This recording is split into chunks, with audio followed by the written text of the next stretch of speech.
Guys, bakit ganito yung mata ko? Kunting pikit. Miss na kita ulit.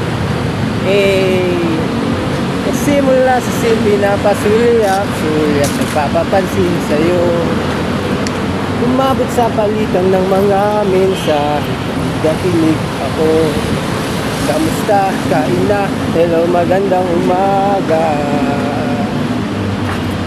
Ingat ka, pahinga, huwag ka masyadong magpupuyat pa.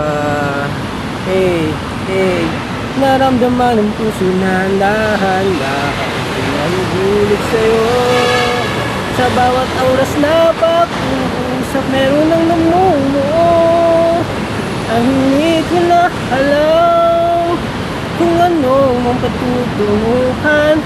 Ang hiling ko lang naman na iyong maramdaman.